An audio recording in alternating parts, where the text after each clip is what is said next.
আসসালামু আলাইকুম রহমতুল্লাহ। আলহামদুলিল্লাহ, আশা করি সবাই ভালো আছেন। কিন্তু ওই সমস্ত মানুষ ভালো নেই যারা ঋণে জর্জরিত। প্রিয় ভাই, ঋণ এমন একটা জিনিস যেটা মাথার মধ্যে থাকলে সারাটা দিন টেনশনে, চিন্তায় পার করতে হয়। এমনকি এটা এমন এক টেনশন যার কারণে আর ঘুমেও ধরে না।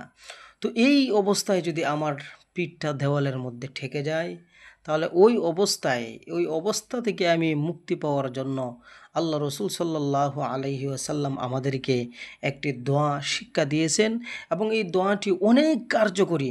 রসুল আকরাম সাল্লাল্লাহু আলাইহি ওয়াসাল্লামের জমানা থেকে নিয়ে এই পর্যন্ত যারা এই দোয়াটির উপর আমল করেছে তারাই ফলাফল পেয়েছে। তো আসুন আমরা রসুল আকরাম সাল্লাল্লাহু আলাইহি ওয়াসাল্লামের এই হাদিসটি জেনে নেই। মেশকাত শরীফের 2449 নম্বর হাদিস। ওই হাদিসের মধ্যে আল্লাহ রসুল সাল্লাল্লাহু আলাইহি ওয়াসাল্লাম বলেন, যে ব্যক্তি এই দোয়াটি পাঠ করবে আল্লাহ পাক রব্বুল আলামিন তাকে তাকে তার সমস্ত ঋণ থেকে মুক্তি দিয়ে দিবেন। আসেন সেই দোয়াটা কি? দোয়াটি হলো আল্লাহুম্মা কফিনি বিহালালিকা আন হারামিক ওয়া আগনিনি বিফজলিকা আম্মান সিওয়াক। দোয়াটি আমি আবারও বলছি, আল্লাহুম্মা কফিনি বিহালালিকা আন হারামিকা ওয়া আগনিনি বিফজলিকা আম্মান সিওয়াক।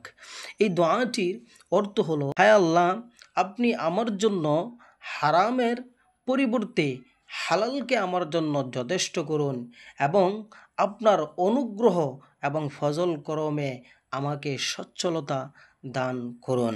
প্রিয় পাঠক, এই দোয়াটি আপনি 5 ওয়াক্ত নামাজের পর 7 বার করে পড়বেন এবং আপনার যখনই স্মরণ হবে এই দোয়াটি আপনি পড়বেন, দেখবেন ইনশাআল্লাহ অতি শীঘ্রই আল্লাহ তাআলা আপনাকে আপনার ঋণের বোঝা থেকে আপনাকে মুক্তি দিয়ে দিবেন। ভাই, আমরা শুনি, আমরা জানি, কিন্তু আমরা আমল করি না। যদি আমরা আমল করি অবশ্যই আল্লাহ তাআলা আমাদেরকে মুক্তি দিতেন। এই ছোট্ট একটি দোয়া, মাত্র ছোট্ট একটি দোয়া, এই দোয়াটি শিখতে বা মুখস্থ করতে অনেক সময়েরও প্রয়োজন হবে না। এই জন্য আসেন আমরা ভালো করে দোয়াটি শিখি, দোয়াটির উপর আমল করব, দেখবেন শীঘ্রই আল্লাহ তাআলা আমাদেরকে ঋণের বোঝা থেকে মুক্তি দিবেন।